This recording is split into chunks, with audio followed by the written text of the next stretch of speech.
Got it. All right. So if we could just go around just real quick and just kind of give us your name and where you're hailing in from, that would be great. And then we'll get started. We don't want to take any time away from our wonderful presenters today, Aladad and Armin. And so Roger Firestein from Buffalo, one of the founding members of the Buffalo Society for Creativity and Medical Education, along with Archana Mishra, Dan Sheehan, and the esteemed Dr. Robert Gatewood, who's Cato. AKA Cato. So, all right, Kathleen, can we just go around to you? Kathleen, hailing from the great state of Texas. There you go. Tony. Yeah, Tony Pagliaroli from Pennsylvania. Great. Dr. Mishra. Archana Mishra from Buffalo. And Sandra. Sorry, Sandra from Colombia, but I now in Buffalo. Thank She's you. in Buffalo also. Yes. Dad, we'll come back to you in a minute. Dr. Gatewood, where are you? Dr. Gatewood, today I'm from Naples, Florida. All right. And then we have John over here. John. Hi, John Adamo from Haya. Wonderful, wonderful. And we have Michael with us from South Africa, right? South Africa, Johannesburg. Johannesburg, great, great. Andrew, we've got you introduced here before with Dr. Gatewood. Welcome. Dr. Sheehan. Dan Sheehan from East Aurora, where Roger's next class will be coming in April. Coming in April, and I'll see you in a couple of hours, right? Excellent. Armand. Armin St. George, also from Haya in Buffalo, New York. Exactly. And Charity. There we are. Hi, everyone. Charity Bergio from Buffalo, New York, also. Woo. All right. Thank you all for being here today. We're just very excited to have you. Excited to be able to take a look at some of the work that Aladad and Armin are doing as far as Quvio is concerned. I'm going to just turn it over to them straight away. This is a continuation of a session that we had last month, where we talked about alternate and different ways to deliver medical education, some incredible stuff that they're doing. And so, Aladad, thank you for coming in early from California out there, and appreciate you. And so I'm going to just turn it over to you and Dr. St. George. Awesome. Thank you so much for inviting me back to your kitchen table. I am not in Buffalo, but I'm in your virtual table from California. I love it. That's the idea. It is a kitchen table. Yes, sir. Yeah, it sure is. And I'm going to share screen. Not everyone has heard the presentation before, but just to give you a little bit of background, let me go to slideshow here.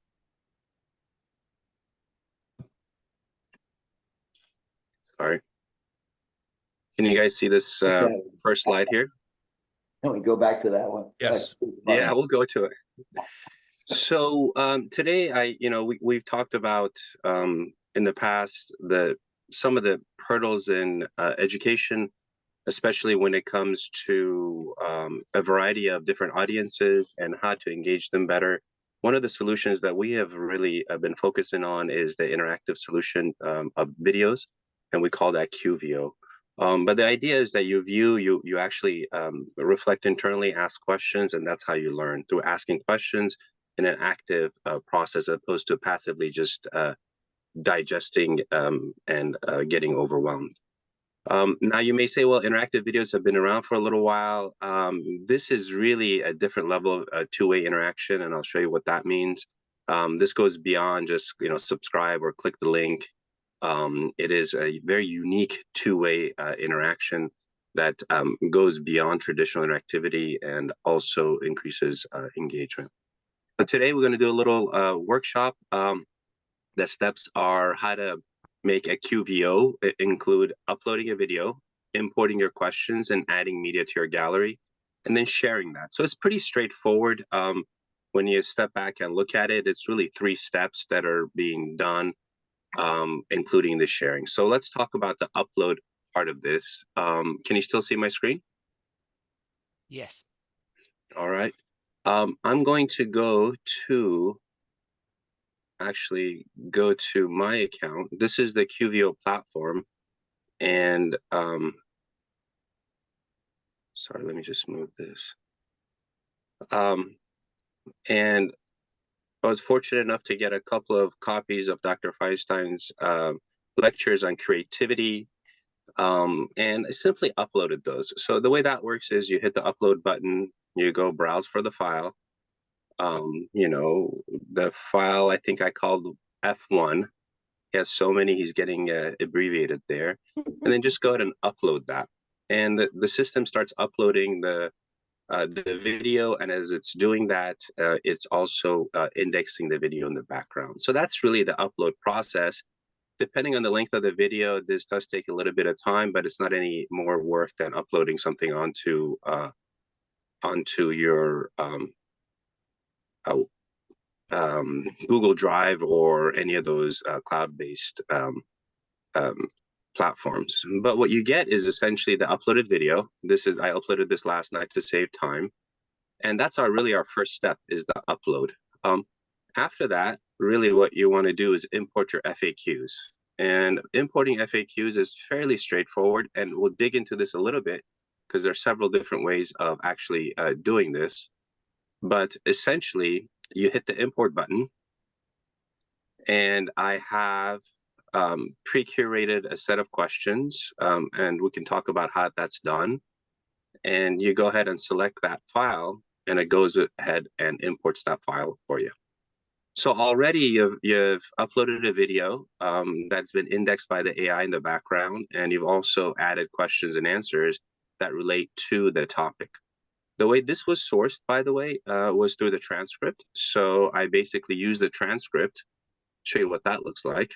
Can you see the screen here? Yes. So this is ChatGPT. I just went to ChatGPT and said, based on the transcript provided, here are 20 unique questions and answer pairs that an audience might ask the author. And then I went ahead and put in the transcript straight from the QVO platform, and it sourced questions for me with the answers right there. And this took 2 minutes to go ahead and source those questions based on the transcript. Keep in mind, you can source any sort of a document and create this type of interactivity and create this type of output. And once that's done, it has to be formatted in a certain way called a CSV file format. And that CSV is then translated into the Excel sheet that you saw. So that is the Excel sheet that was imported.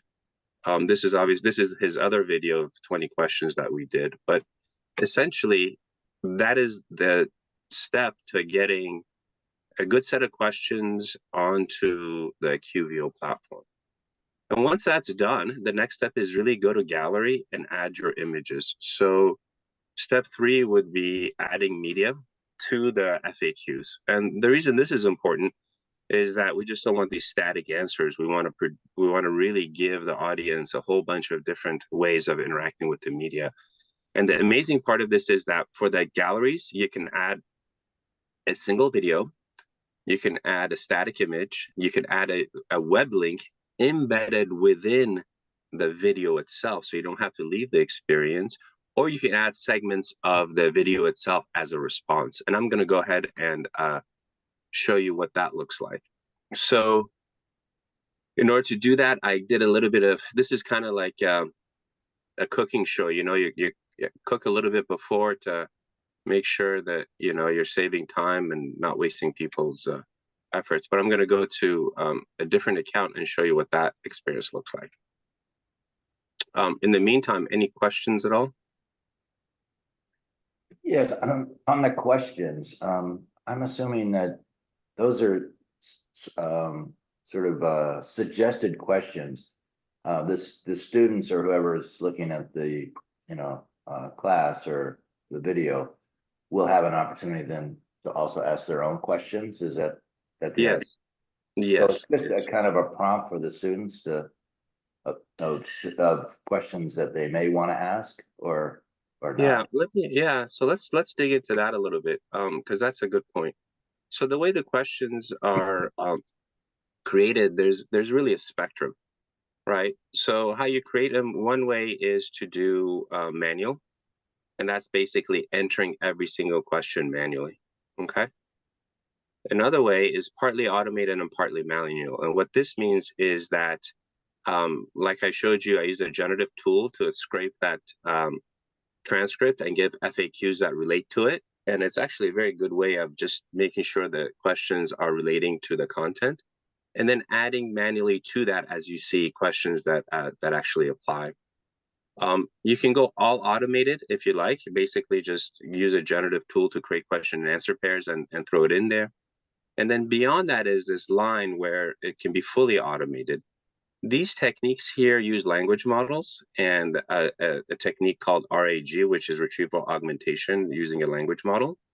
And the way to think about this is, imagine if you have, you know, a 300-page manual and you want to have the question and answers sourced from that 300-page manual. Well, we can point the language model to that source of knowledge and truth, and then retrieve the question and answers based on that. So it's a contained way of automating FAQs when you have a large corpus of knowledge that you want to get. This is not automated at this stage by the user. It's automated through our services. But as language models progress, and believe it or not, everyone's going to have an LLM that's like, you know, my chat GPT or my Perplexity, then you can plug those into our answers that you want.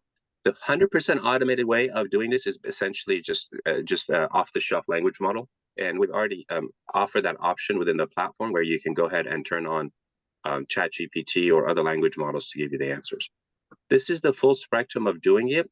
To keep in mind, we also have analytics and also automated FAQ generation through the users. And by that, what I mean is, if I ask a question and the answer is not in the database or is not retrieved, the author gets a note that says this question was asked. Would you like to add it to your set?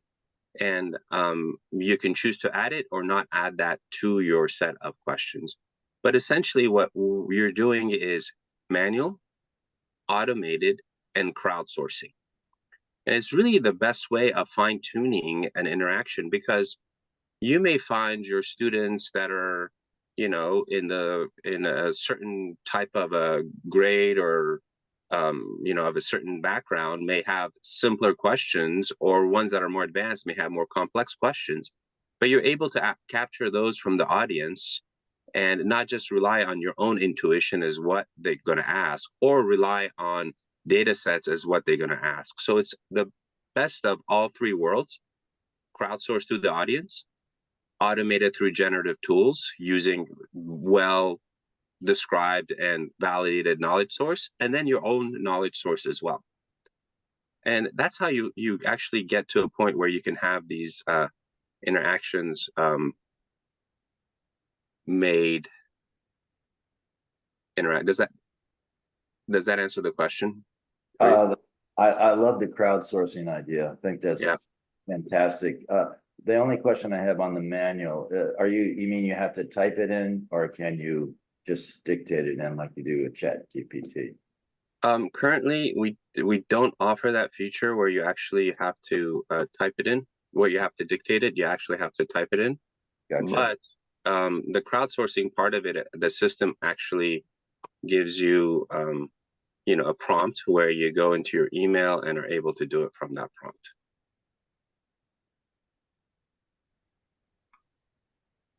Wonderful, thank you. Yeah. Now let me try to log back in here to the demo account here. 1 second. All right. All right. So Archana has a question. Yeah, please go ahead, because I can't see faces. Yeah. That when my issue was when I was trying to upload the video, it said it would take more than 10 minutes and wouldn't let me do it. Is there a particular format we could use? Yeah. Well, just because of the free account? Yeah, so your free account is you know, limited to 10 minutes of upload video. Okay. That's why it wouldn't let you upload that. So if you wanted to upload a shorter segment of that, that would work. And I can show you how you can get the rest of the data in there, by the way, without having to pay those charges.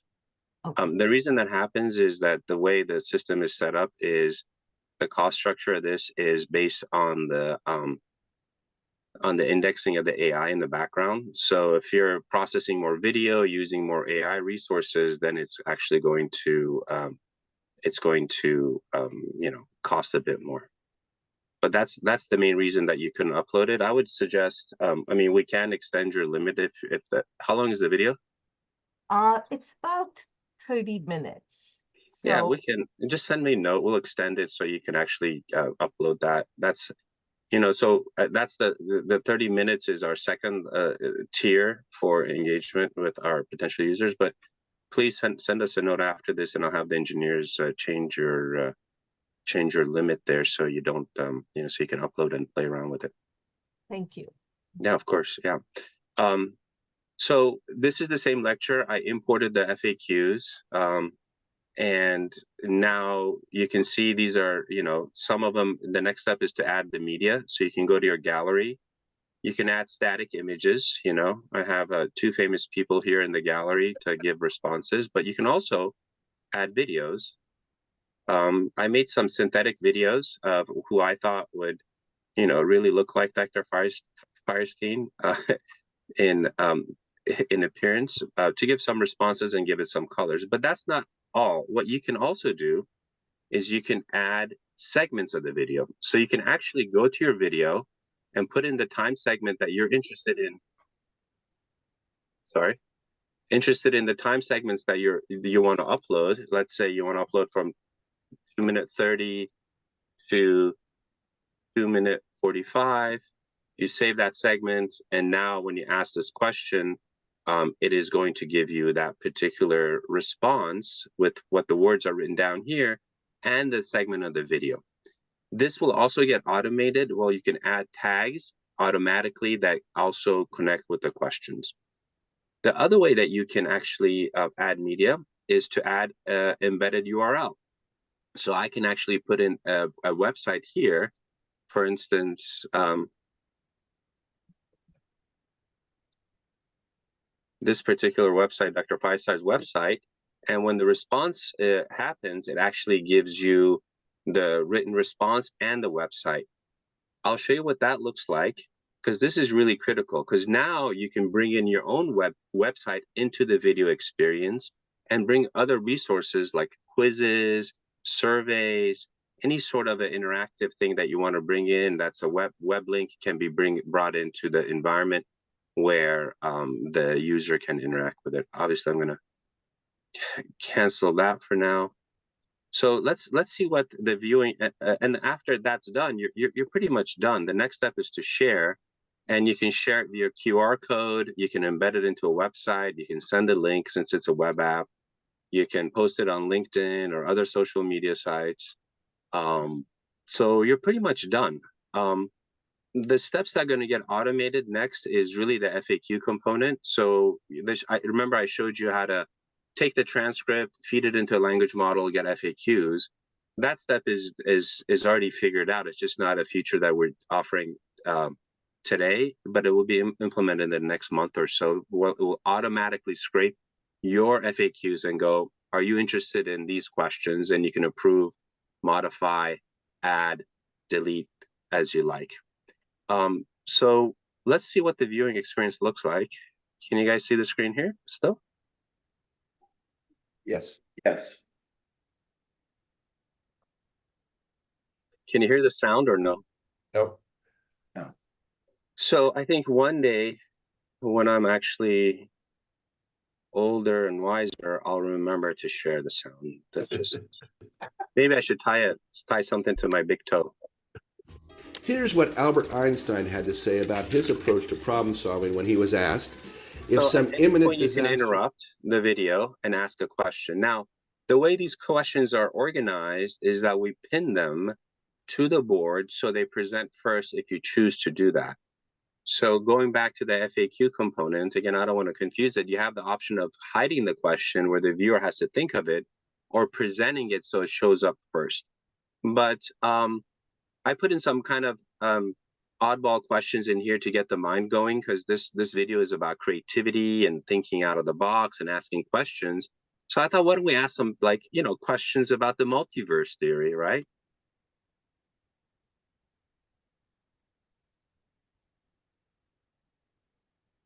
The multiverse theory suggests that our universe is just one of many, potentially infinite universes, each with its own set of physical laws and constants.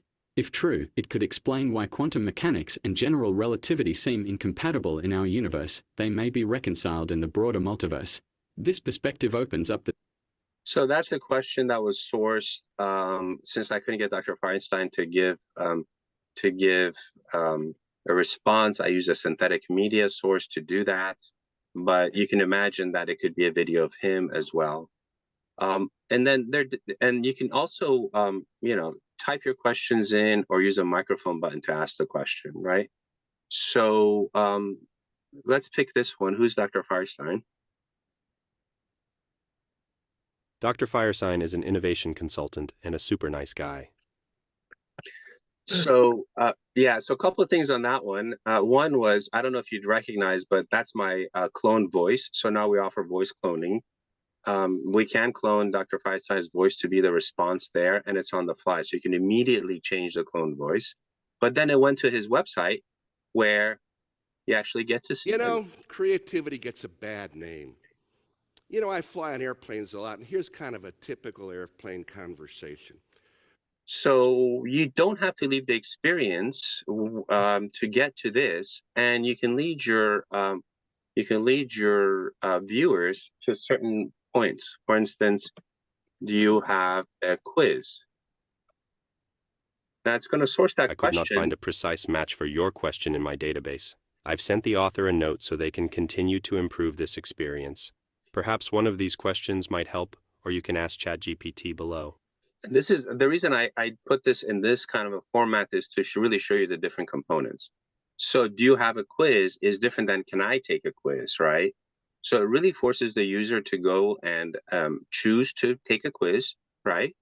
I can click on that, but it also shows you other potential questions that can relate to it, and the ability to ask a language model as well. So I'm going to go ahead and just say, can I take a quiz to show you what that looks like? Of course, please start with this quiz. And this is not a real quiz, obviously. It's a quiz that was sourced off the internet, and it's taking some time to load.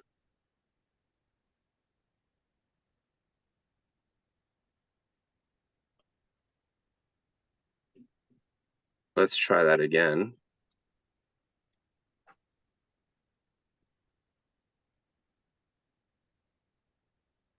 Of course, please start with this quiz. So there may be a bug in that particular URL that I put in there, but you can imagine a quiz which popped up this morning pops up here. The other way of interacting with this is to ask a question that's not in there. How do I eat a hot dog? I could not find a precise match for your question in my database. I've sent the author a note so they can continue to improve this experience. You can also ask ChatGPT below. I'm sorry, I could not help you. So by the way, that response, we can turn that on and off so you don't have to hear it every time, because once you get used to what the pattern is here, you don't have to listen to that. But then it sends you over to a language model. The critical part of this is that since language models don't have predicted outcomes that are approved by the author, the ability to interact with them is my decision and not the author's decision. They offered it to me, I can choose to use it, and based on that response, I can make some decisions and do whatever I want. So we'll ask ChatGPT if I can eat a hot dog.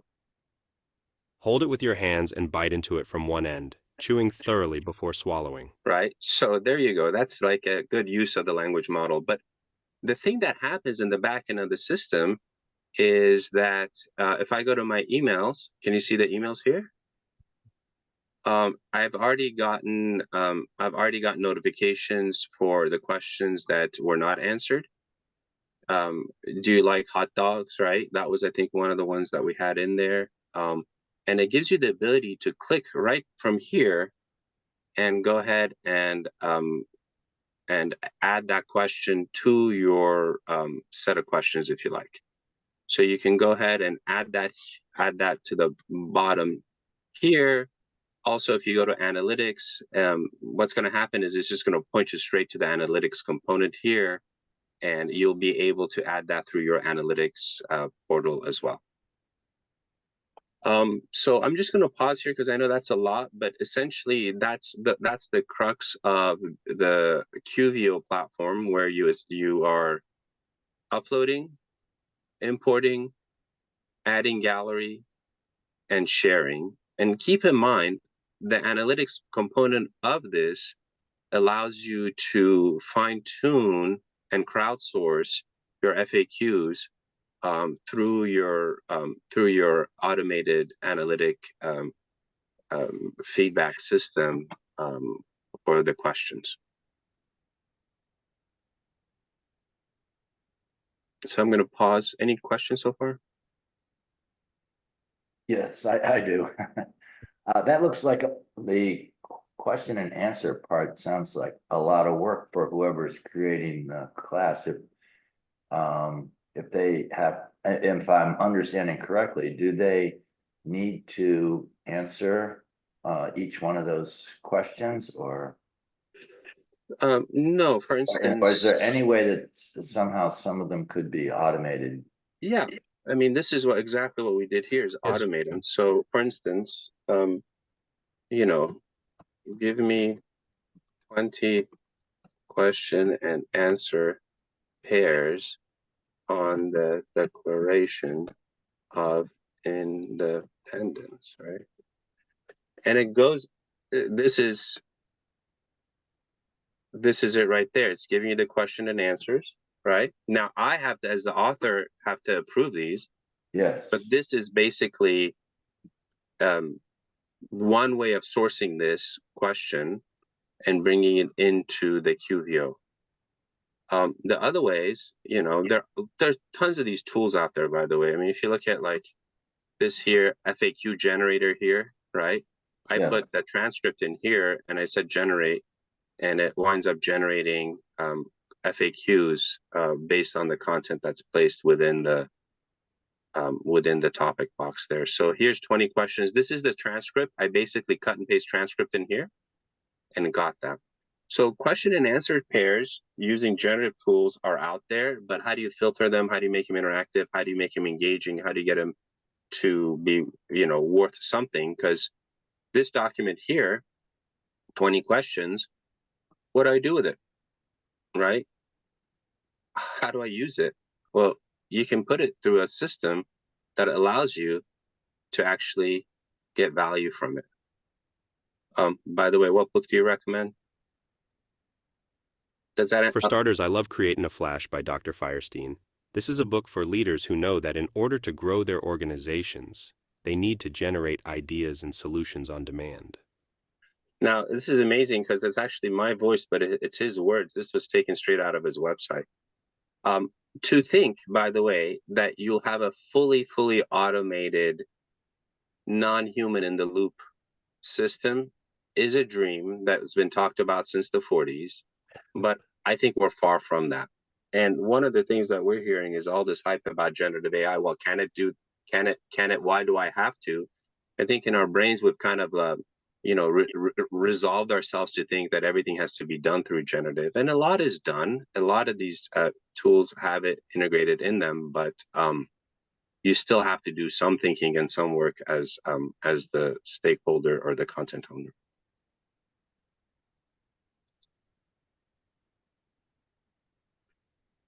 Any other question? But just one last on the same point. If the student is watching and then the student has a question and puts the question in, can it be automated, or does it have to go So you or whoever created? Yeah. So what happens is when the question goes in there, the system says, new question or similar question has been asked, right? So it actually semantically understands that can I eat a hot dog is the same as can I can I eat hot dog, I guess?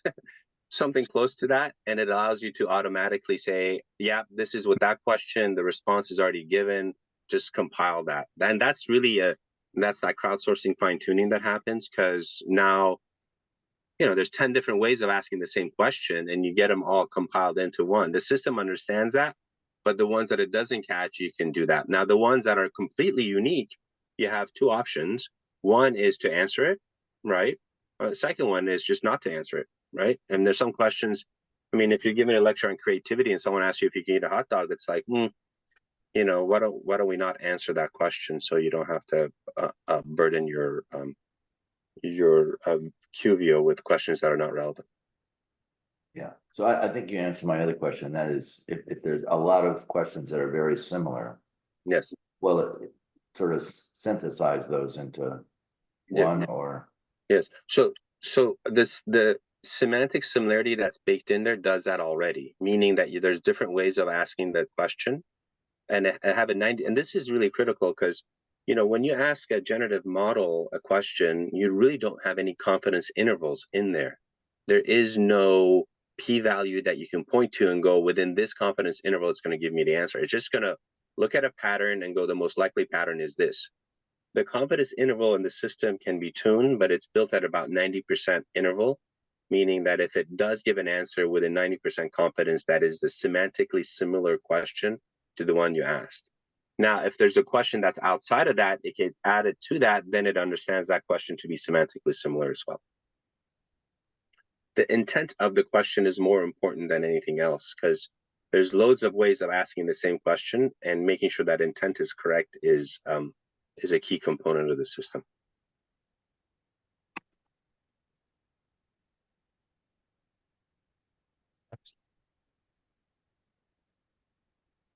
Dad, do you want to sort of take us through a section of the program and just kind of run it so that we can kind of see how it operates? So this is fascinating. Yeah. This is fascinating. Yeah. So why don't we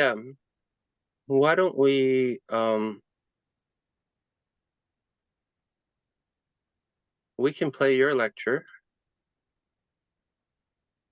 Einstein had to say about his approach to problem solving when he was asked, if some imminent disaster threatened the world and you had 1 hour in which you knew you could save it, how would you spend your time?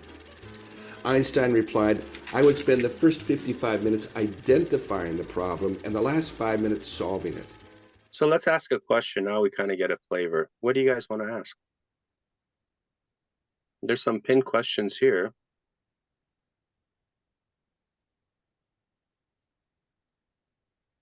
Anyone want to speak up? What about the, how can one apply the lesson of spending more time on problem identification in everyday life? Say it again. The one that you pinned here, how can one apply the lesson of spending more time on problem identification?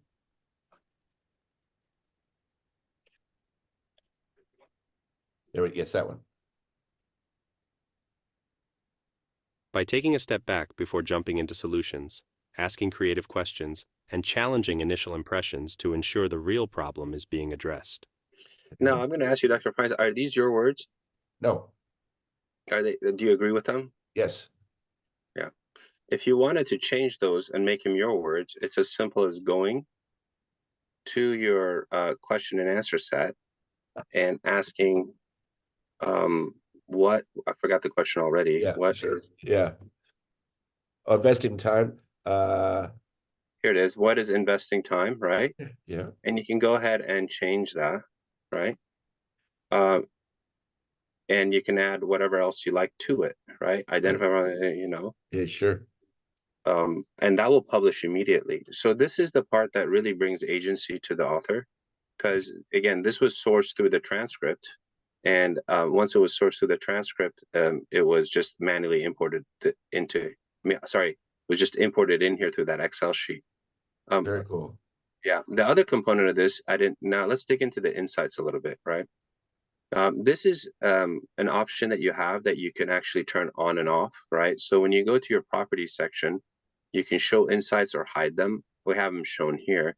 But this is where the AI automatically in the background goes and indexes the video, looks for certain objects, looks at certain topics, looks at certain keywords. and helps the user search for those. Now, the visual component of this is not the most pleasing today, but soon it'll just be a search dialog or insight dialog on the side that you can dig into. But let's say you want to find out when the lecture is talking about blood clots, you automatically go to that section. The body's natural response is to form a blood clot over the plaque and seal the rupture. A blood clot caused the heart attack. Stents are small tubes that form a passageway through the blood clot. So all the times the blood clot was mentioned, you can get right to that point. And this is a really good way of getting to knowledge sources in long videos, like that 30-minute video that Archana was talking about, because you don't have to go listening or searching or doing all that. So that's another component of this tool that is that helps the engagement, because you can go to the source, and you can even go beyond that. It shows the emotions, the sentiment. You know, as an author, you may sit there and go, "How did I do?" You know, or different scenes within the video. It can take you exactly to that point in time. The other thing that is really interesting is the languages. So it supports multiple languages. If you go, you want to, it's not going to change Dr. Feinstein's initial video, but the subtitles and soon the responses will be in a different language. So, you know, you can select from a whole bunch of languages, and it automatically translates the transcript there. And when you play the video, when you play the QVO, the closed caption is going to be translated. I would spend the first 55 minutes identifying the problem and the last 5 minutes solving it. For the formulation of a problem is often far more essential than its solution, which may. So this is pretty much how I learned how to speak English, is by watching, you know, and reading subtitles. So that's another way that you can engage your audience, is through the translation component, which is pretty good. Now, someone may say, well, how accurate is the translation? You know, as an author, if you speak the other language, you have to make sure that you do check it, because end of the day, if you own content, you are the owner, no one else is. And that's really something that people sometimes have a hard time getting their mind around, saying, well, Gen AI made this, who owns it? Well, it depends on who approved it, modified it, and distributed it, is really the owner of the content. So the insight section allows you to do that. And then in the properties, like I mentioned, you can have different voices on the response side. And these are some of the cloned voices that we have. And there are different flavors to them. And it's as simple as, you know, changing the voice. And I think the voice is really critical, because a lot of students, I mean, I can't tell you how many have come up to me and said, hey, I remember hearing your voice when I was in this situation, and da da da da da. So the voice is a really important part of activating, you know, certain thoughts and feelings, and also memory as well. But that voice is now changed. So, oh, sorry, I picked the wrong one.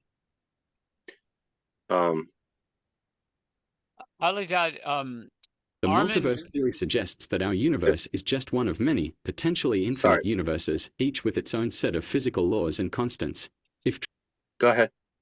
I was going to say, Armin gave each of us an account.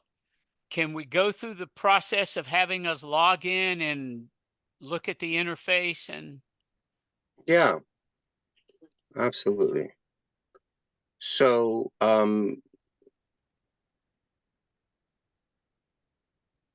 so this is the Haya website. You know, if you're a first-time user, you know, you actually hit the login button there.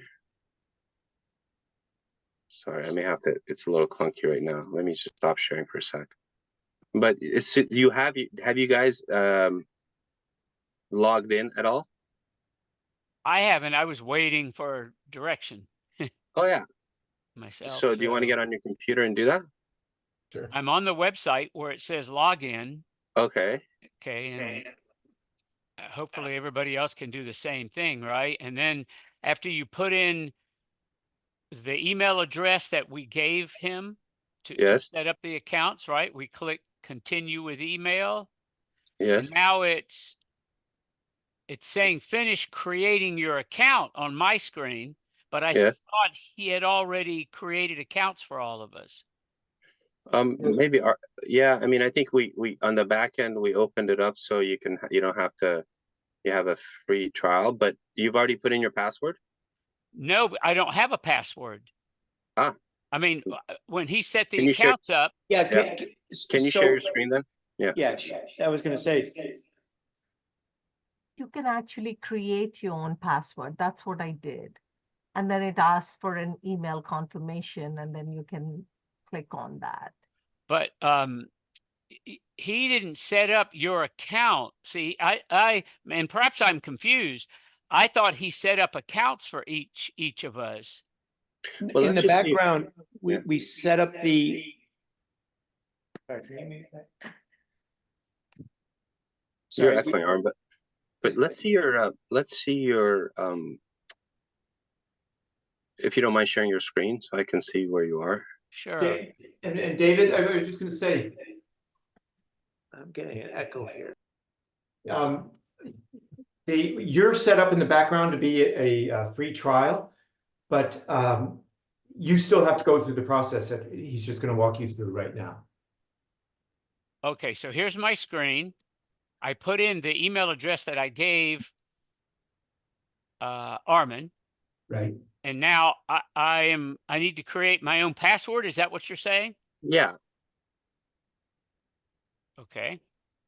See, I didn't go any further because I thought one had been, again, confusion on my part. I thought an account had been set up. So, right now, if let's say you're not part of this group, you can go and sign up just like this, but you get I think a 7-day free trial. So, yeah, hit continue. And you're in, right? That's what it says. Would you like to save it? Not now. Okay. And then go ahead and accept the terms and conditions and hit continue. Do I need to scroll down maybe? Yeah. And by continuing to agree. Okay, no box to check. Okay, there we go. Right. Now, you're in. Go ahead and hit, let me see, there's something up here. So now he has to get to go to his email verification, and then you click on that and that gets you in. Yeah, so it's a dual verification system, just like you would sign up for pretty much anything. Right. So I didn't get it. I guess I'll click resend. Sometimes with Outlook, especially, it Oh, Outlook, yeah. I mean, you may want Yeah. to look in your junk and spam as well. Yeah, I checked there. Don't see anything there yet, anyway. Mentioned by S.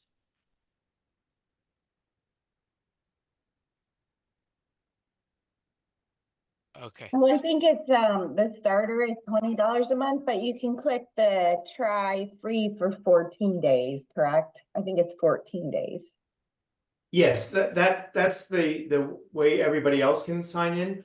For educators, we extended that to 30 days, so that's why I needed the emails. I see. Okay. Okay. So I'll try again. I still don't. I still didn't get. Let's try one more time. Yeah, maybe. Yeah. And I checked junk, and it's not there. Okay. So I just did this registration process and it all worked, but I think I paid for it. Do you think you what? I think I paid for it. I think I Did you put actually in credit? No, we don't. Did you put your credit card in? Well, it made me do it. It wouldn't do it without it. I thought I was just gonna reserve it for later, but. Okay. I finally got the email confirmation. Yep. Right. That's right. So this is the screen. Yeah, and go ahead and click outside of that. Just out here somewhere. Yep. Or just go to free 14-day. There you go.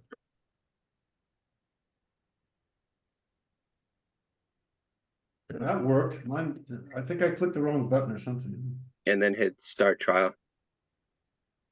There we go.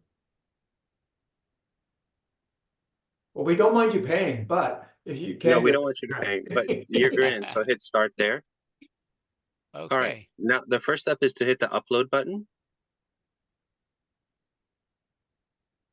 right here. Yeah, Yeah, very cool. and then go browse file.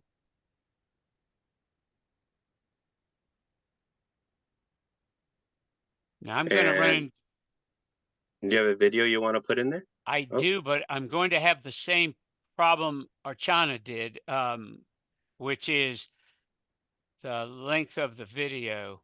The video I was going to use is because I was going to use QVO to break it up, basically, you know, into segments. Mm-hmm. So But let me do this. I actually have the videos that Dr. Feinstein sent me. I have those. I can shoot everyone those right now. You can okay, download that if you want. well, let's I see also have this. the, yeah. Let me just try this one. It's shorter. This is not the one I was going to use, but just for the purpose of learning. Sure. There we go. This is a video our department uses to share information about its history. That's great. Give your video a name to a title on the upper right Okay, there. right up here. Yes, sir. Okay. You ordered mine on mine? No, I ordered on one thing. But my Uber is free. No, but I'm not paying.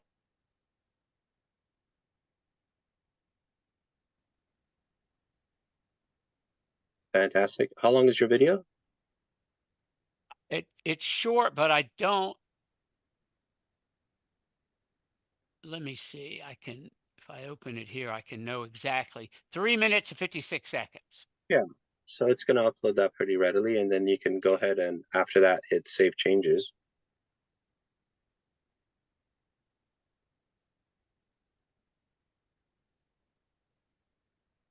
Great. And go ahead and save changes there. Okay. Right. And then just click to, yeah, that's complete. Now this is the little, you know, guide there that's telling you what the steps are. You know, the welcome, it's your first time, and it kind of takes you to the different components of it. You know, how to add, you hit next. It's a little wizard. Go ahead, hit that. Import. We talked about importing CSV files. Go next. With your questions and answers. Okay.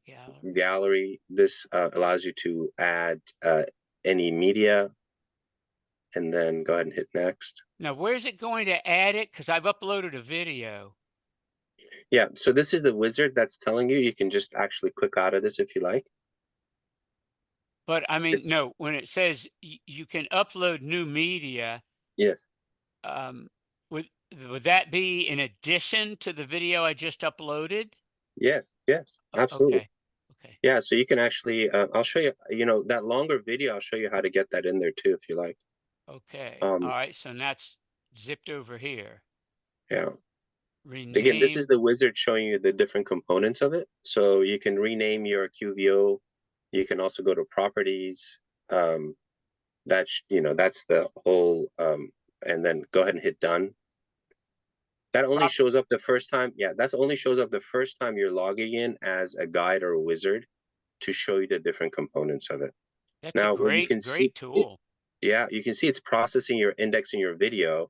As it's doing that, you want to now import some FAQs. I just emailed everybody a set of, you know, some Excel sheets, but if you don't have FAQs, there's different ways of generating that. But let's do this. Let's add individually as the first step. So hit the add button there. And you can do all this while it's processing in the Yes, sir. background? Yeah. That's the whole, yeah. Go ahead. Now, you can see the question dialog there. Go ahead and put in hit the no question provided dialog box below. All right. And then type in your question. And maybe the question is, do you have a 30-minute video or whatever? Who invented brainstorming? Great, question mark. And then you can provide an answer there. Hit the dialog box below it. Yeah. Great question, by the way. Double click that. Oh, I need to double click on no answer provided? Yes, sir. Is that what you're saying? Okay, And so then now type I in the answer. Yeah. Whoops.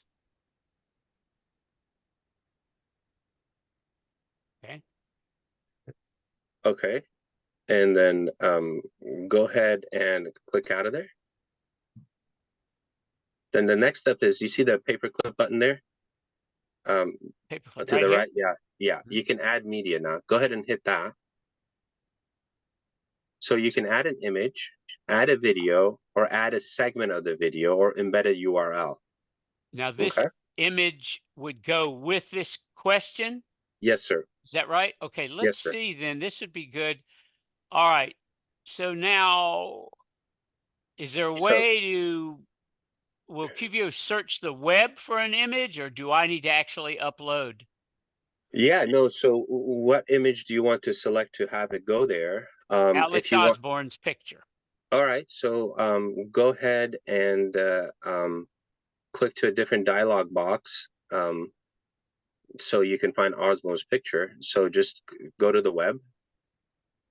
Outside of QVO. Yeah, just one tab over.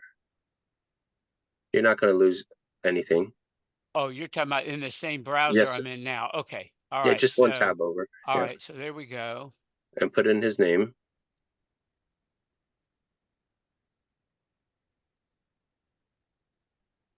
All right. And Images. There we are. yeah. So now there's several ways of doing this. You can actually go ahead and grab the URL of one of these photos. So click on any of those photos. Right. You can download this image if you like. Is there a download option on that particular image? Maybe more. Yeah. Yeah. A flag is No. inappropriate. Nope. No.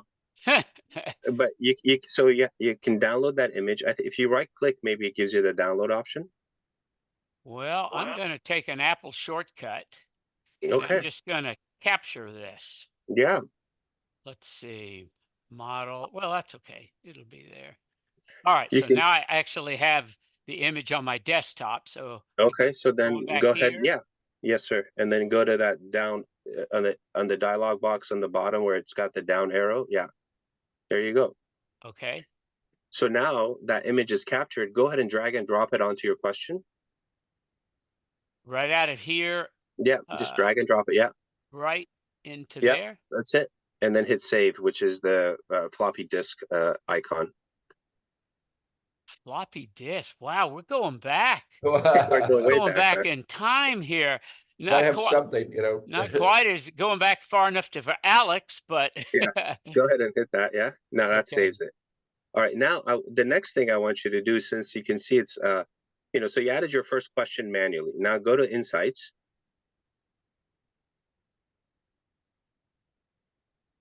And it says download, hit download button.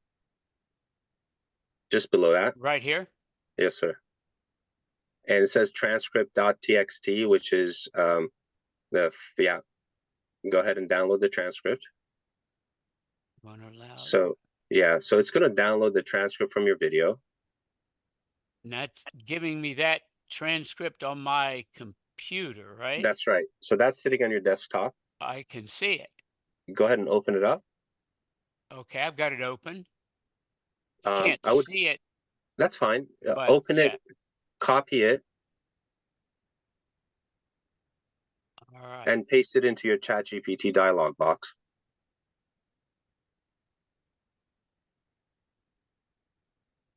Okay. ChatGPT dialog box. Where is? Do you have ChatGPT or any generative tool? I do. So I need to go to that app or website or whatever. Yeah. So you can. I usually just open up the tab right next to it.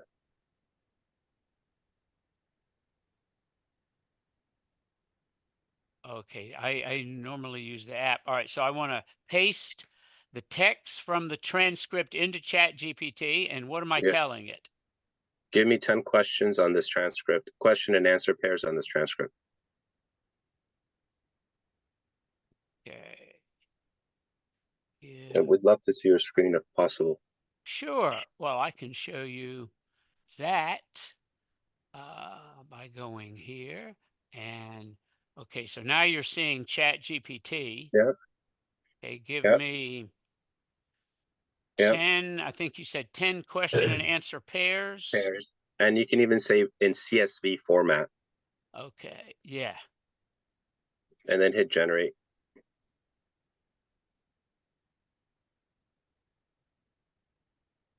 You may have to scroll up so we can see the bottom of your screen.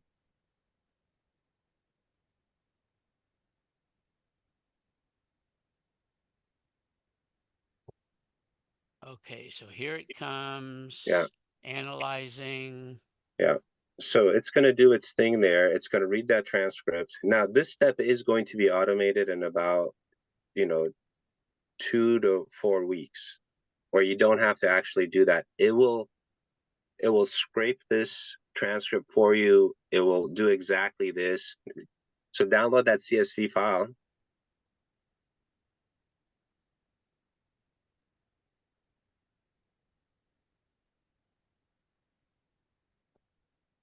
Let me see if it. It should be on your downloads. Yeah. Yeah.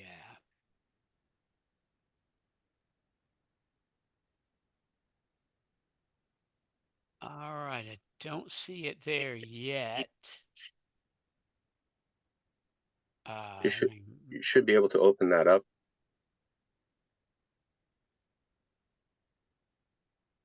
Hmm. I'm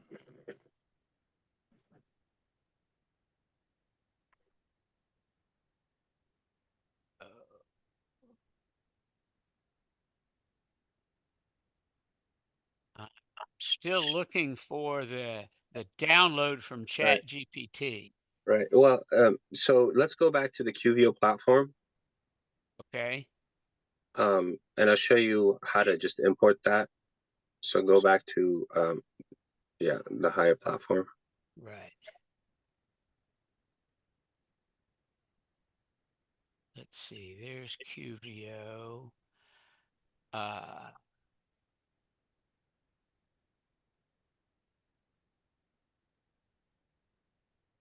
New share.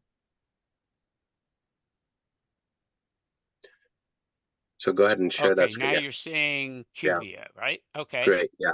And then go to Q&A and hit import, and we should be able to see that CSV file. Hit import there.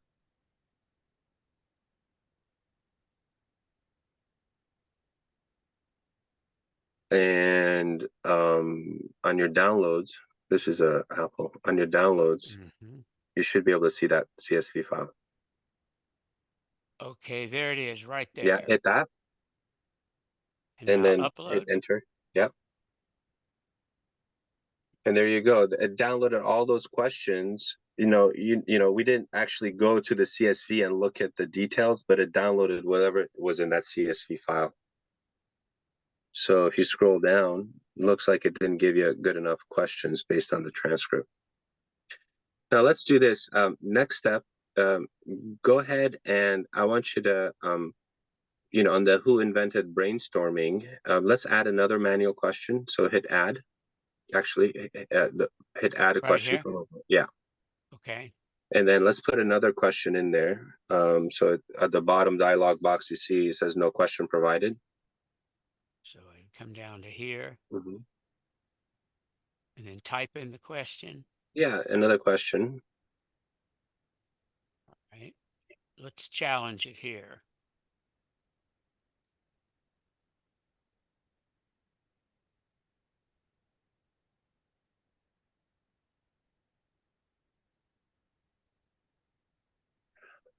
That's a good question. All right, I love this one. Now, go ahead and hit the paperclip button. I want to show you a different functionality. Okay. Now, it says add video segment or embed URL. Choose embed web URL. Okay. Now, you can enter a valid URL. Let's say Dr. Firestein's URL. I don't have it memorized, but if you have it or whatever, yeah. Of course I have it. Come You have it on. memorized. Well, that is not a valid, David, come on. Uh-oh. Come on. Sorry, I'm typing too fast there. And you might want to put an O in there instead of an I. That's right, your rigor. Okay, there it is. There's the URL. Hit I'll OK. bet my life on it. Uh-oh. That's safe. Yeah, it's not a correct URL, apparently. I think you didn't, but the best way is just to cut and paste it into there. Oh, The okay. reason it's, yeah, the reason it's red, I think, is because of that. But go ahead and find it. Well, Yeah, it probably wants the HTTP, maybe. yeah, that's not the right format. So Okay, so there's that. Yeah, that's copy that, Control C, Control V of that. right. And now Yeah. we're going back to, nope, we're going back to here. And go ahead and hit the globe button there on the red dialog box on the bottom. Right here. Yeah. Yes, sir. And replace or edit web URL. Yeah. Okay. Now go ahead and paste that in. And hit OK. And then hit the save button. The floppy disk. Floppy disk.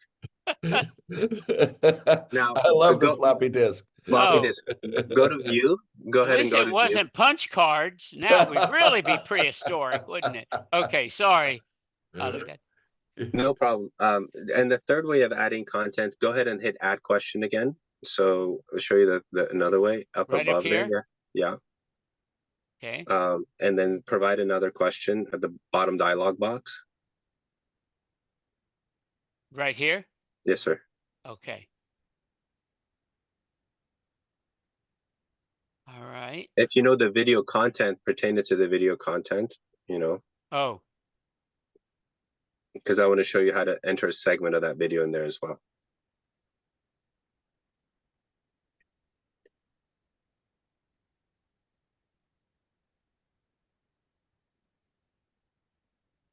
Now this, yeah, they would be able to ascertain from the video. It's not a sales pitch, but yeah, video. Well, yeah. So the next step that's going to happen in this, go ahead and click the paperclip button again. And it says add video segment. Go ahead and hit that one. I was in a crisis of now, to be honest. You can pause this video so we can talk a little bit. And you can see it says start time, end time. It can right add down the here. Yeah. Yeah. So if you know the answer is in that particular segment, you can add that in there. This is also going to get automated where we're going to have tags along the video to allow you to do that.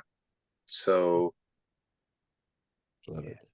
I'll just guess right about here. So I'm yeah. You know, for now, just put in like 17 seconds and then end time.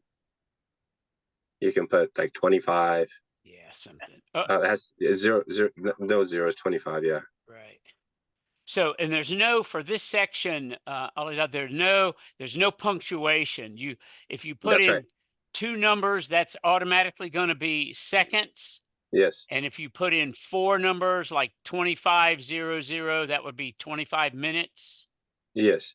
Into the video. Okay. Yes. So, and then hit save segment. And then go ahead and hit the floppy disk.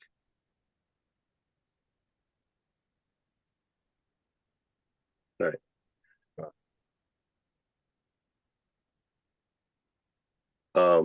Did it save it?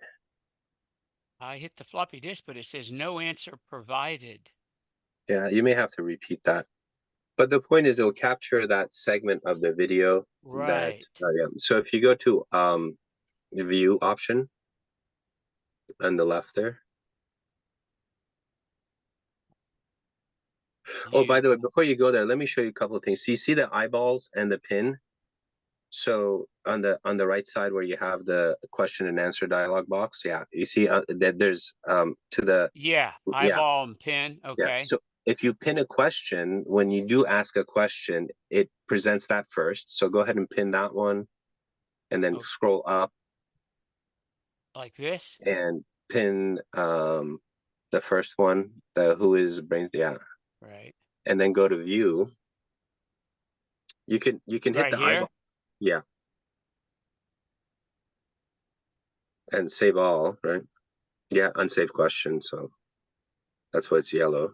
Yeah. I was in a crisis of self-confidence, to be honest, when I started. I never thought about entering into Okay, a now career. why did it start playing from the beginning? Because now you're viewing, imagine someone sends you a Oh, video and you're a viewer. So you're editor before, now you're a viewer. okay. The reason that you see the edit and share button there is because you're in the platform. You haven't shared this with people outside. You're still within the platform. Once you send them this QVO, all they see is the link, and then this will play with the Ask Me button.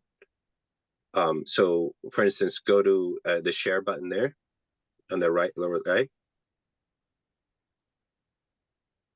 Right. So this is only private. You've chosen not to share it. Go ahead and click out of there and hit edit. I'll show you how to do that. Go to properties on the upper right. And it says private or unlisted. You'll get unlisted and hit save changes.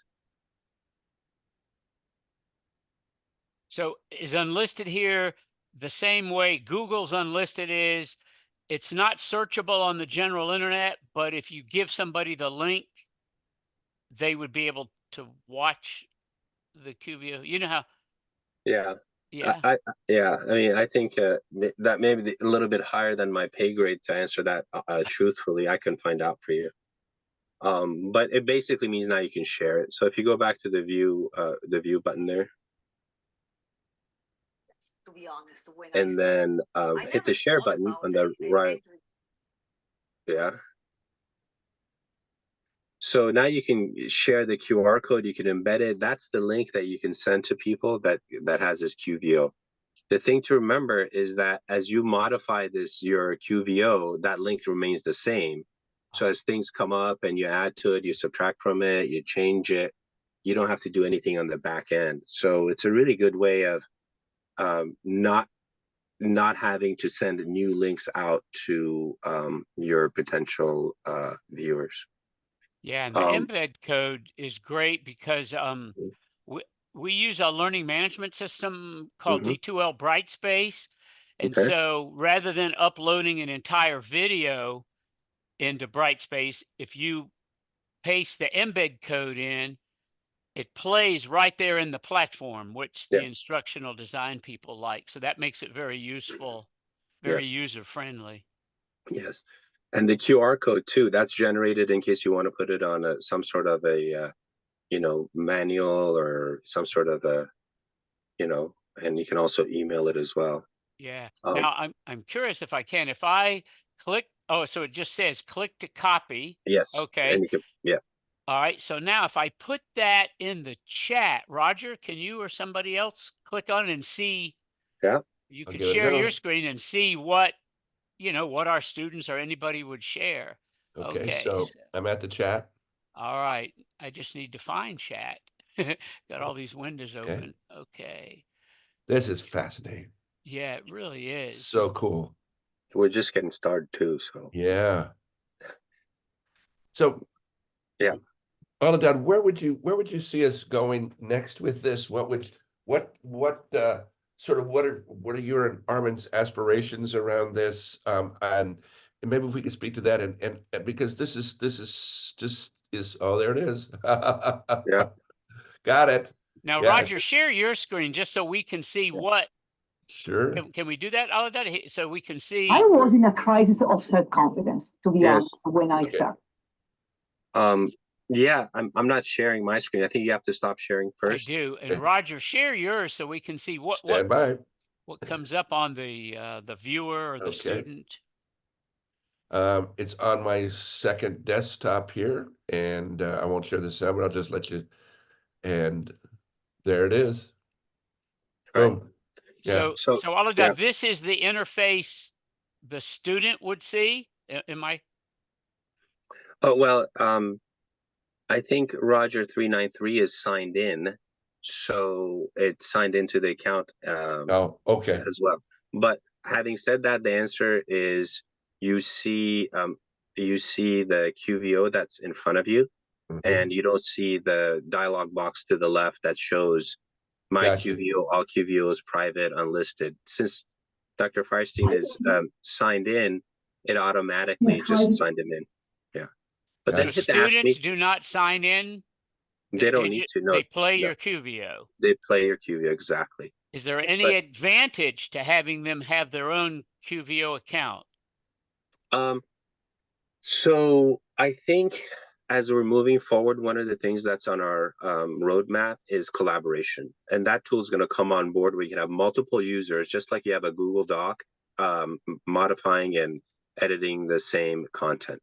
So for a project-based learning, I think that's a very useful way of getting multiple users onto the same QVO that they can add to it. So imagine you're going to teach a course on traveling to the Far East, right? And the class participants, one is deemed to be the flight attendant, another one is deemed to be the restaurant connoisseur, another one is deemed to have a different functionality. All of that effort can be now collaboratively put into the making of that QVO to give a rich experience. So I do believe there's value to having students on there for project-based learning, but their interaction primarily from your vantage point as an educator is to field their questions, curate them, and give answers. So if you hit the Ask Me button now. Roger. Okay. All right, sure. All right. Right. So it gave you the hit that brainstorming, who invented brainstorming question. Yeah. Alex Osborne. Right. Okay. So it gives you what you actually put in. Now you have to make it richer. The ChatGPT's transcript formation obviously didn't do a good job. But you can see if you did have a good set of FAQs, you could upload that as well. Well, also, I think the nature of the video was more of an interview video. You know, it Right. was more of a pitch video. And so if you had stuff there more like the ones that you took a look at for the ones I Yes. sent, there's more content there that could have pulled from that. So yeah. Yes, and Nice. that's what we're finding out. That's why that automation tool, you're exactly right, hasn't been implemented yet because of so much variation in the transcripts that it Right. doesn't perform properly all the time. What we know is that if it's a video that is very well thought out, and instructional videos do that, they go step by step, it performs very well because it can grab that structure and scrape the FAQs out of it very, very readily. Which it did nicely with the videos that I sent over to you that you folks use. So because they were instructional videos. Wonderful. Yeah. Yeah, and Roger, And I then can remember- see sending groups in like 559 to a breakout room, play part of the video where you took them through, ask creative questions, have them dialogue with each other. Just wonderful. This is just great stuff. The other thing that we didn't showcase that too much is embedding that URL within your QVO, which means you want to have a quiz, it will show the quiz to you right there, or you want to pull in some information from a website, register here, do a survey, find out, contact me. All of that runs within the QVO. So the video acts as the hook to bring in all this information. Really, it gets beyond like, who's going to watch a 30-minute video? I mean, honestly, that's a lot to watch. But imagine you're watching 10 minutes of it and all of a sudden you want to go to the next step and draw on that information and still engage with the content. Beautiful. Yeah. Armand has a thing here, an item here in the chat. Would love to see how anyone on this call would develop content for their students or clinical support teams, i.e. CME or CNE courses, and share with us to see how they respond to the interactive experience. So want to just put that out there if anyone that's still on the call would like to try that out. So any other questions for Aladad? Robert Gatewood, a question. I got a ton of questions on it. I don't want to, monopolize things. So my primary question, I guess, is how do you see this being incorporated into the medical school curriculum? Is this going to replace the live lectures that people, the students come to a big lecture hall and they sit there? How is this going to be integrated? I mean, I've got my own ideas, but I'd love to hear what you're doing and maybe other institutions are doing. Yeah. No, so it's a great question. I mean, if I could just preface that, because I can tell you my experience, and maybe Archana can speak to this as well. I go to the lectures and I'm one of the few students that go, you know, they either watch it, you know, a video on double speed or whatever. They're just not going to the lectures, like I did when I was a medical student. So I think their way of learning is different, and I've been trying to learn from them, you know, what techniques are best for them. So if you could put that also into context, answer the Yeah, no, that's an excellent question. You know, I mean, giving lectures, you're going back 20 some years when I was listening to lectures, it wasn't easy. You really had to force yourself to go sit there and then maybe get something out of it. And by the time you're done, it's like 3 p.m. and now you got to go study. So it's not a very efficient way of consuming information. The way I imagine it is, you have your study course lecture, right? And it could just be one QVO that has the entire content, right? Since now you can source from multiple resources in the FAQ component of it. You share that with your audience, you share that with the students, and then the lecture should be changed as into office hours. The fact that you are going there and speaking in front of 50, 100 students with a variety of different learning abilities, I think is very challenging. So if I had my way with a medical school, I would change the word lecture to office hours. Now, office hours are mandatory. You have to show up. You can't skip. Lectures you can skip. Oh, I can get that information. No problem. I find it online. Oh, I've got the notes, right? Office hours are there for critical thinking, engagement, dialogue between humans without digital tools. Meaning, sure, you can show a slide maybe, but get everybody in the room and start talking about the critical components and the knowledge gaps that they have. So that's how I would implement it. And I don't think we can replace the professor, but we can augment the reach through these types of tools. Well, And also, yeah, those also, office hours, how long are they? I would make it the same length as the traditional lectures, 50 minutes, which is what usually is done. So yeah, 50 minutes. But again, they're mandatory for that one-on-one, you know, the group concept, or you can break it down to smaller sessions. But this passive sitting in a chair, wiggling around, you know, for the younger minds, it's just not a good way of engaging them. The other thing, Dr. Gatewood, have you found that the students are generally looking at these before they go to the office hours? So we are going to have implemented user session data as well. So you mass distribute this to 100 students and you have a report, who watched it, how much did they watch, did they engage? So you'll have that, right? Right now we have nothing. It's completely blind. You know, we show up, they show up. And when did they see him last? Last time they showed up. And what happened between last time and this time? They just showed up. Zero clue insight. So you're going to have user session data as well. And that's going to be implemented very soon. We talked about this actually yesterday. Great.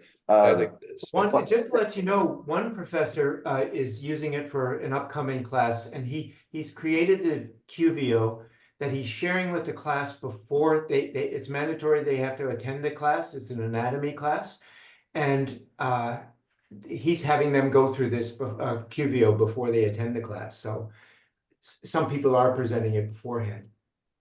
I think you have to, honestly, and then afterwards as well, right? So to reinforce it. But Dr. Gatewood, you had another question. Yeah, I think you may have mentioned this before, but are there analytics with this? So like if you find that, you know, half the students are questioning a certain part of your lecture, maybe you're not making it clear enough.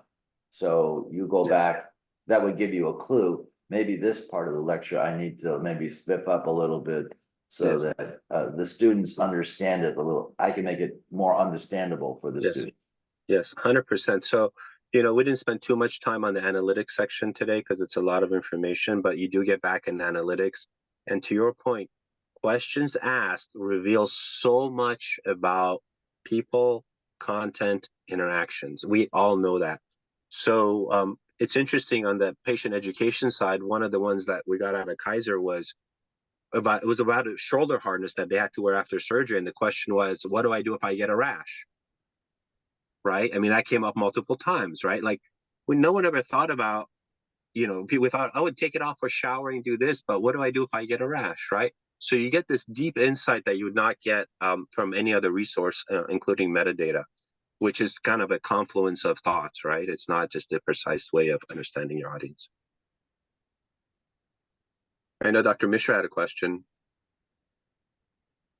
A part of it was answered, but I just wanted to say that is there an option? For example, with the video loading, it becomes bigger, but you can save PowerPoints as an MP4 file, right? Yeah. If we upload that, could there be Yeah. an option of QVO Yes, doing the 100%. magic behind, and we could Yes. still add the questions and Absolutely. okay. So 100%. So one couple of things. We do have a solution, which is a PowerPoint presenter with a virtual human. That's called the IVO. I didn't present that today, but that essentially imports a PowerPoint. The comments are the dialogue section, and there's a virtual human that's talking to you. We're finding that works better for messaging patients, especially with different cultural backgrounds, because you have like a female African-American doctor talking to female audience about breast cancer screening. Having said that, you have the option for the IVO to eliminate the character altogether, because it just says don't show me, and it will just do a PowerPoint presentation, a reader for you. The other way of doing it is in your PowerPoint. Right now, there's a record button. It says, and it turns on your camera, you show up on the side, you record your lecture, and that's another way. A third way is there are generative tools out there that you feed the PowerPoint and it shoots out a video for you. The Flicky.ai does it, Tools.a does it. I believe Dr. Yates had also made a big list of these automated tools to create the content. The content creation part of this really is something we've done for a long time in education, but we never spend the time to capture it, right? We go and you spend that hour of doing the lecture, but you never captured it, and it goes into ether. So the next time you do a lecture, it's simple enough to record it, turn it into a QVO, and then it expands from there because it's your lecture with a lot more knowledge base behind it. So 100%, multiple ways of creating videos. As a matter of fact, those synthetic videos I made on the responses for Dr. Feinstein, those were generated, matter of minutes, just, plug and play. There are websites where you just give it a topic and we'll create the lecture. What I've noticed, it's only 80% good. And that's the issue with generative. It just becomes kind of like mundane after a while. I mean, you've seen enough generative photos, you're like, ChatGPT photo, right? It's very kind of like hyper realistic. And so that 20% is your knowledge experience that is critical to make it real. I'm just saying that because that was something that I was trying when I couldn't upload my recorded video for the shock lecture. And the other issue is I know it is something that needs to be done, but in terms of timing, they have a certain amount of time for didactics, right?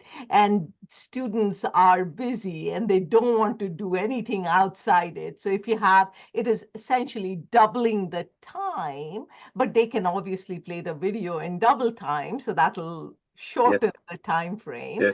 But it's really about that frame shift where you change the culture. And because at this point, even if a well-intentioned session where you post everything ahead of time, and I like that capturing the viewership, but what do you do about the students who, despite it, did not view it? So you're now in a classroom, and it'll take time for that culture to change. But it's something when you're especially at that transition phase into really going all into active learning and having these office hours. As an educator, you're worried that you might miss some of these laggers who otherwise have gotten something out of it, but don't now. Well, here's the thing. So your point is very well taken. I think what we're doing is we're setting the bar too low. What's the expectation? Show up. Show up that's not even the expectation these days. It's like, don't show up. Like you don't have to show. You don't have to. The expectation would be this. Everybody, we want you to interact with this lecture, and we are going to be talking about it in person. Period. We've lowered the bar too much because it was so overwhelming. I mean, I remember my second year med school, I stopped going because I was like, God, I can't do that embryology. I just can't. I can't take it in. So that was the slippery slope we've gone in. And now it's like, you don't have to show up. After COVID, you can just watch it. So set the bar higher, and that should get a cultural change as well. Well, Alida, to your point, I mean, monitor folks. It's just like reading the lecture or reading the materials. I mean, exactly. Having done this for years, and Robert and Archie have been in the courses, and David as well, and so is Tony. It's very active learning when we're doing creative problem solving. They're working on stuff that's relevant to them, and it's highly interactive. Right. With this approach, you can get the information, and I've mentioned this to folks before. The videos that you see, I use those videos in class all the time because I don't have to reintroduce the technique. It's like, watch the video. Okay, now do it. Watch the video, now do it. And I just see this really valuable. It's like, okay, watch the QVO. We're going to track if you've watched it or not. We're going to know if you've watched it or not, okay? Because there's an independent source that's going to track that. You can't just sit in class and be like this. And then the interaction with the students, to Archna's point and to Robert's point, small group interaction where they come in and say, okay, we're going to address questions that you have about this. And that's where it's really fun, rather than just kind of being the rote professor that's reading from the yellowed notes, metaphorically anymore. So, yeah. So I got one. You can even do like a little bit of a competition. Who's going to ask the best question, right? Like, because they're gonna want to stump it, right? I mean, the hot dog questions, whatever, that's just to demo what happens when you ask a dumb question. But who can ask the most intriguing question about, and you're the judge, you're gonna get that, you're gonna be like, 15 questions that I didn't think of. And guess what? Johnny asked the best question, and then you highlight that, right? So the way, and this is obviously social psychologists understand this, and web designers understand this. The way they get you hooked into the content is they give you stuff, then they give you that little nugget, but the nugget is given to you at a random pace. So you're always looking for the nugget, right? And that's why people are clicking. There's a video of da-da-da. So the same concept applies here, where if you're asking questions and you get that question that gives you a surprise, that's a nugget. Or you're incentivizing them and going, listen, by the end of the course, we're gonna give a prize to the top 3 questions asked, the most intriguing questions, and that is critical because we've lost the ability as young minds to be curious, inquisitive, and go to the next step. Everything flows in and just right. And asking so that's questions. the hard goal. Yeah. Asking questions. Robert, one more question, and then we'll set our next date, and we'll have a little bit of conversation about that. Yes, go ahead, Dr. Gatewood, calling from your control center down there. I was going to make a comment in that question. Actually, some of the people that are in AI feel that future students shouldn't be studying STEM. They should be studying critical thinking and creative thinking. Just to your point. The other thing that I wanted to ask was, what's been your experience as far as the length of these sessions, the teaching videos? I worry about, and I'm asking this because I worry when you have a 1 hour thing, that's to keep your attention that long. Do you sometimes maybe break it up into like 3 or 4 parts? Say this is, say biochem or whatever it is, and you just break it up into 3 or 4 more focused sessions in that. What seems to, have you noticed what works best? I think under 10 minutes is ideal, honestly. And the idea is you give an intro video, right? You give the basic, like today we're going to talk about physiology and anatomy. Then through FAQs, interactivity, you bring in the other material. Tell me about, the human heart. And sure enough, that URL opens and it's, your lecture or whatever on the human heart. So you use this again, the QVO basic structure of it, it's the hook that has the tentacles into a multimedia rich experience. So I would say under 10 minutes, and then you can break up your components of it into the FAQ format. You're getting away from this. I'm going to tell you everything I know about human anatomy and physiology under an hour. You're getting away from that. You're going, I want you to know 3 top things about human anatomy and physiology and a whole bunch of questions below it that help you layer it in. What I found out when I made the periodic table one for my son was that I was like cycling through those questions like there's no tomorrow, because it was I wasn't even watching the video. Like I watched 2 minutes of the video, then I'm like, oh wait, there's Einsteinium. Wow. Like, so I started going down that rabbit hole because the questions were cycling me through it and not the content itself. And Robert, to that point also, when we produced the videos for Open Sesame, we were shooting 6 to 7 minutes max. We're talking about atomic learning, atomic P, and folks are watching that stuff on their phones. Yeah. So yeah, Robert, I'm sorry I interrupted you. Go ahead. So then when they go into the questions, then you can there may be a small, very short video or something. That's right. So the responses can be as a response without an image, a response with an image, a video sourced from another resource, a video segment of that video itself, or a live active URL. So you can pull in your YouTube video, and as a matter of fact, you can pull in the YouTube video at the second that you want it to play. So you don't have to, you can bring in exactly the segment that you want. Yeah, I love that keyword part of it, where you can, like, you use clock, you can find out. So in a way, you can have one lecture for an entire course. Right. One QVO can cover the entire course, because introduction to philosophy, right? And then it goes on and on from there, and each component can be a different Socratic method, whatever, right? So, yeah. Well, and for the professor, it would make teaching so much more fun because you've got the basic stuff down. Like I said earlier, how many times do I have to teach, creative questions? Well, I don't have to teach anymore. There it is on the video. So, Robert, let's get one more comment in there, and then we'll adjourn for today. So go ahead, Robert. Well, I just worry because I'm not tech savvy like you are, and it looks like this is continually being your session is continually being updated with new questions and things, and so it looks to me it looks like a lot of work. I think it's worth it because I think the students are going to learn better, but to me it looks like a lot of work, but look, I mean, I'll be honest with you. We can't get away from using our brains, right? I mean, that's important. The other part of this is that's the problem for me. Remember when PowerPoint came out?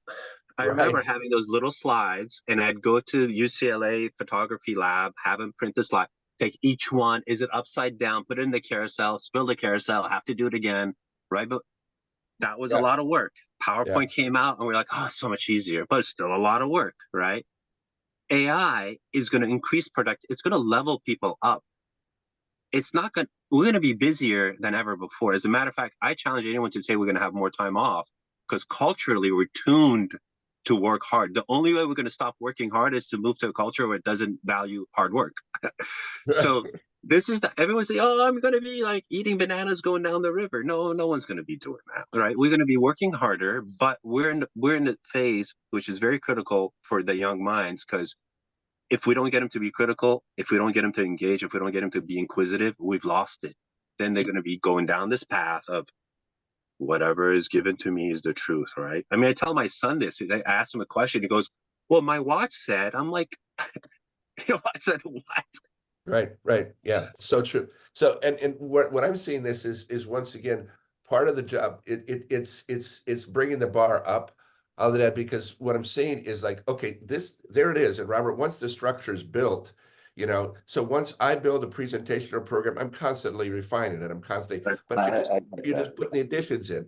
But then what happens is you have the richness of conversations that goes beyond the basic, here's what it is. Yeah. I'm on board. Oh, I hear you. I hear you. Anyway, Yeah. okay. So let's schedule the next meeting we have is April 25th. Ality, Armand, how can we help you? You've given us so much time over the last 2 months. Is there any other ways we can help you, or do you want to? Would you like to do a third? We haven't done a threes, but this could be a start. Would it be helpful to come back do a third shot at this?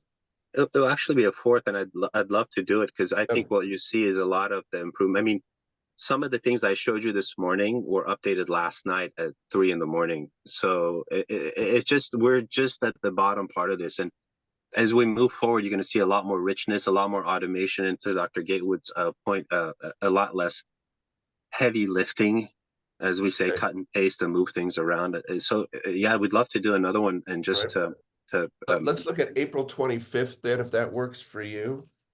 And thank you so much for this. This is just pretty cool stuff, huh, Robert?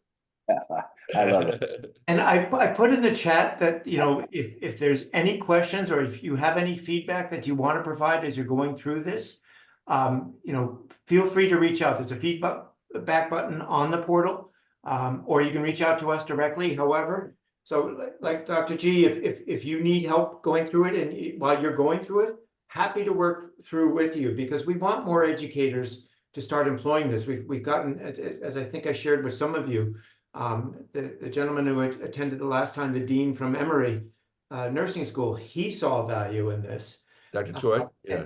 And Dr. Lamb is also going to be doing some courses with this too. He couldn't join us today because he's doing a presentation, but we're getting more faculty members interested.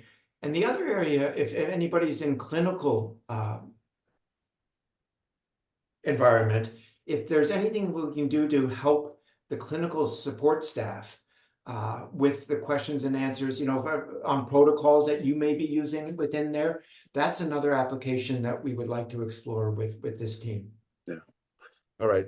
So Aladat, is the 25th work for you, April 25th? Yeah, I think so. Yeah. Let's schedule it. Okay, great. This time slot's always open for me, so 5 o'clock in the morning. Well, thank you for getting up so early. Thank you. No, it's great. I get to run. I get to run outside, and there's no one on the streets, which is fantastic.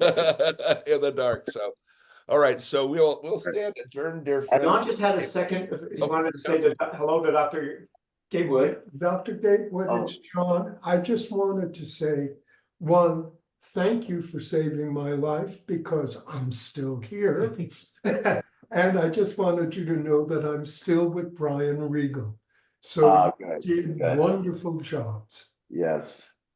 I handed you off to an even better physician. So I know you're in great hands. So you were there when we needed you. That's right. And you're a classic in your own right. Oh, thank you. Thank you. So glad to hear. So happy to hear your voice. Thank you. Robert, we've talked about this from time to time over the years, but I mean, you can save people's lives, you can do this. So, okay. Can I ask Archana, what do you think about this? Is this something you think we could get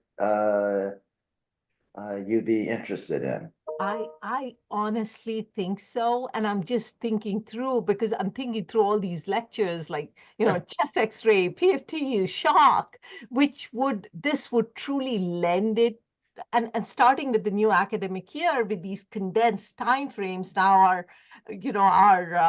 clockships are just 6 weeks long instead of the 12 weeks. And I just feel it would also free up so much time. I know it's going to be heavy work initially, but once we've created it, it'll make life so much easier. And more importantly, a great way for active learning. And that's something which I'm looking forward to. So I am planning to play with it and use it for all these,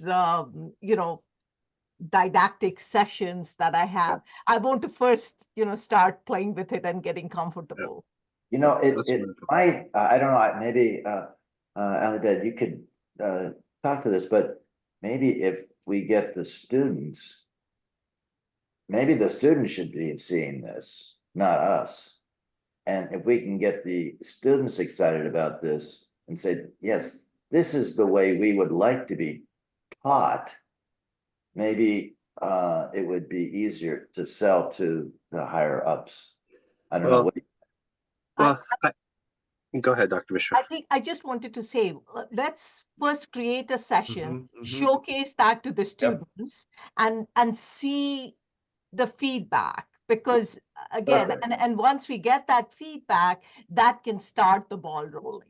Yeah, that's great. Yeah, I think that's and keep in mind we're very responsive to feedback. We love feedback. As a matter of fact, if we don't get feedback, we're kind of like worried. So that is and coming from sources like that is immensely helpful because they're independent and they can help us shape things in the way that's more useful for everybody. Beautiful. The topics, by the way, these are how many times do I have to give orientation to intern, right? And it's usually down the hall between whatever, and I'm like blah blah blah blah blah, and the poor intern's like looking at me like, so how do I put on a cast? It's like just roll, So well, it's for skill building. Let's look at it again. Skill building, low level repetitive stuff too. It could be a very good entry point, and then you grow from there into more complex interactions. Obviously. My aha point was that it doesn't have to be that 30 minutes. It's really the Q&A where you can embed the data and parts of your, which is exactly. They're watching this when they're in line at Tim Hortons in the morning, getting their coffee. They're watching this thing because it's right here. Hopefully not the cardiology fellows. They don't get to go to Tim Hortons, but they don't get to go to Tim Hortons. They're eating an apple. They have to stay in the hospital. Dr. Schweitzberg's video on tips and tricks of laparoscopy is fantastic because you're cycling through these questions, and these are like, like he loves to, we use the word pimp in the old days, pre-COVID, right? He likes to hit him with a lot of questions. Imagine knowing your professor's questions before you get in the OR. What are, right? So you're just, because if I'm not on that rotation for 3 months, I have no idea what the guy's talking about or she's talking about because I don't know the flow. So all of a sudden you're being brought up to speed. So loads of ways to be creative with it. He's now using it with his residents, what he created there. Yeah. Love it. Folks, I actually have to jump for another meeting. So thank you.